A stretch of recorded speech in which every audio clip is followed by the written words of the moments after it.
Une nouvelle candidature de Jacques Chirac. Contre. Dominique de Villepin, candidat à la présidentielle. Pour. Et Marie-Laure? Connais pas. Des poursuites judiciaires contre Jacques Chirac après son mandat. Pour. Le droit de vote pour tous les étrangers. Droit de vote aux élections locales. Local seulement. Pourquoi local seulement? Parce que quand on habite une commune, c'est normal de pouvoir participer aux débats qui concernent la commune. Quand on habite un pays, qu'on a une autre nationalité, alors on ne peut pas décider de ce que sera la politique extérieure, la politique de défense qui concerne ce pays. La régularisation de tous les sans-papiers. J'ai dit tous. Contre, il faut régulariser les sans-papiers sur la base des critères qu'on définira nous-mêmes, présence sur le territoire depuis un certain nombre d'années, enfants scolarisés, capacité à pouvoir s'intégrer dans de bonnes conditions. Et puis, il ne faut pas simplement parler de régularisation, il faut ensuite parler logement et conditions de vie. C'est trop facile de dire on va régulariser tout le monde et puis de les laisser s'entasser dans des bidonvilles, dans des marchands de sommeil ou chez des marchands de sommeil. Donc, régularisation des sans-papiers présents sur le territoire et à qui on donne des conditions de vie dignes. La Turquie dans l'Europe. Et ne me dites pas que vous attendez l'opinion des Français. Non, ce n'était pas ma réponse. La Turquie dans l'Europe, je suis pour, si elle respecte les conditions. Et comment vérifier que ces conditions seront respectées, c'est la négociation qui est en cours. Une question que Karl m'a forcé à glisser dans ce questionnaire, la légalisation du cannabis. Contre.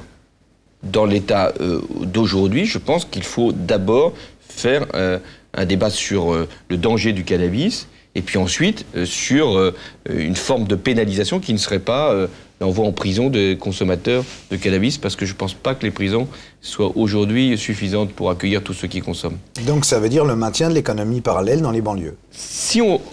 C'est plus le problème de la dépénalisation, la question de l'économie parallèle. C'est la question de la légalisation du commerce du cannabis. Et ça peut faire aussi l'objet d'un débat. C'est pour ça que nous, on dit régulation. Pourquoi? Parce qu'il faut réfléchir. Si on considère que c'est une mesure dangereuse, alors il ne faut pas... Enfin, c'est un produit dangereux, il ne faut pas qu'il soit distribué. Si on pense, après un débat, que c'est un produit aussi dangereux que d'autres, mais qui peut justifier une commercialisation, alors il faut que ce soit encadré et légalisé. L'adoption d'enfants par les couples homosexuels. Pour, dès lors qu'aujourd'hui, il y a des homosexuels qui, sans révéler leur identité sexuelle, peuvent adopter des enfants. Une question qui va nous fâcher. L'exclusion de Georges Frêche du Parti socialiste. Alors, je ne vais pas répondre pour ou contre, il y a une commission... Je ne sais pas pourquoi, je m'y attendais. Et oui, mais je vais vous dire la réponse comme. Il y a une commission des conflits qui existe au Parti socialiste. Elle est saisie. Si Georges Frêche a tenu des propos sur l'équipe de France tels qu'ils ont été rapportés dans Midi Libre, pour l'exclusion. D'accord. Et tu as noté que, bizarrement, la cassette qui était enregistrée a disparu. Il y a toujours des histoires de cassettes. Hein, c'est impossible de savoir. On la retrouvera. On la retrouvera. Parce qu'on trouve toujours les cassettes. C'est vrai? Oui, mais on les retrouve souvent un peu tard. Oui, c'est parfois trop tard. Il y a des témoins quand même, y compris de droite. C'est dans une communauté d'agglomération. Donc, conseil communautaire, il y a des élus de droite. Les élus de droite, ils ont bien dû entendre. Enfin, en tout cas, on retiendra que vous êtes pour son exclusion si les propos sont confirmés. L'interdiction définitive de se présenter aux élections pour un élu qui a été condamné en justice.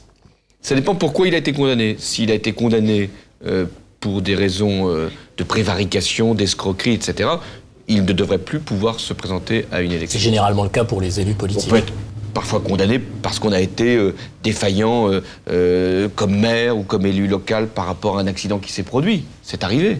Non, mais par exemple, on ne pensait pas à ça. Mais par exemple, prenons un cas concret. Juppé. Carignon. Monsieur Carignon. Parce que Juppé n'a pas été condamné pour une escroquerie.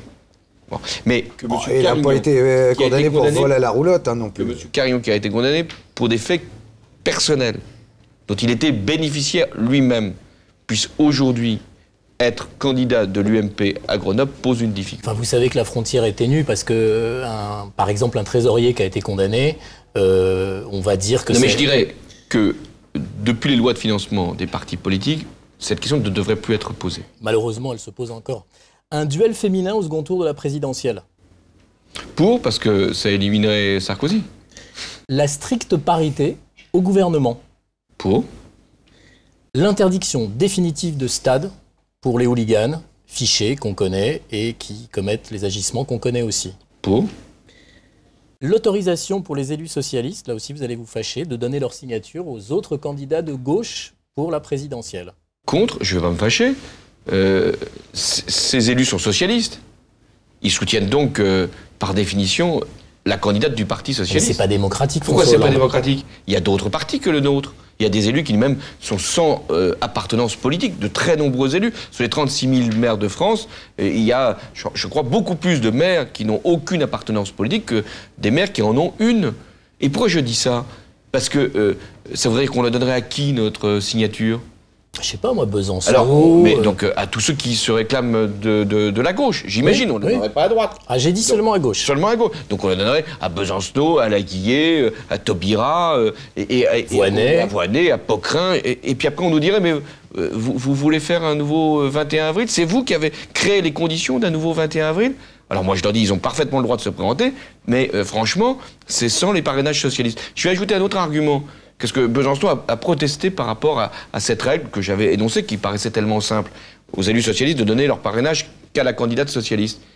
Et je lui ai posé la question, mais toi tu feras quoi au second tour de l'élection présidentielle si on te donne les parrainages ? Ah bah non, moi je vais pas quand même voter pour le candidat socialiste pour le second tour de l'élection présidentielle. Alors ça serait, je veux bien croire que les socialistes sont très généreux, hein, ou un principe de solidarité soudé au corps, mais quand même, arriver à donner nos parrainages pour recevoir en plus la claque au second tour, non, merci, j'ai déjà donné, le 21 avril dernier.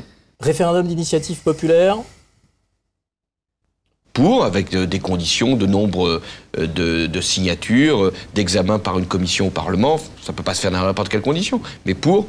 Jury citoyen ?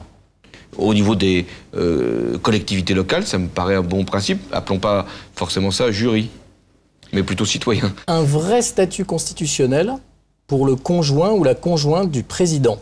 Non, contre. On élit un homme, une femme, on n'élit pas son conjoint. Il y a un vide juridique extraordinaire. Bernadette Chirac, c'est la reine de France quand même. Pas pour moi, non. C'est une conseillère générale du canton de Corrèze. Vous connaissez bien. Le mariage avec Ségolène Royal ? Ça relève de ma propre décision et de la sienne. Dormir à l'Élysée ? Un rêve. Dormir à l'Élysée, si on y est invité, on peut toujours y aller, ça vaut pour tout le monde. À Matignon non plus, alors ? Ça, c'est autre chose. Il y a des lieux où on n'y vient pas pour coucher, on y vient pour diriger, pour décider. Voilà. Bah, c'est une bonne réponse, hein. Mais je reviens juste sur la question qui était amusante. C'est quoi ce statut spécial que tu voudrais donner au conjoint ? Non, mais c'est vrai qu'il y a un vide par rapport à ce qui se passe dans d'autres pays. On sait qu'aux États-Unis, les choses sont prévues. En France, c'est pas du tout encadré. Mais parce que ça n'a pas à l'être. Pour moi, il n'est pas question de donner une responsabilité quelconque à un homme ou à une femme dont le seul statut serait précisément d'être un conjoint. Enfin, vous êtes d'accord que la situation de Bernadette Chirac, de ce point de vue-là, est assez étonnante dans ce pays ? Comme l'a été d'ailleurs la situation avant elle d'autres femmes de président.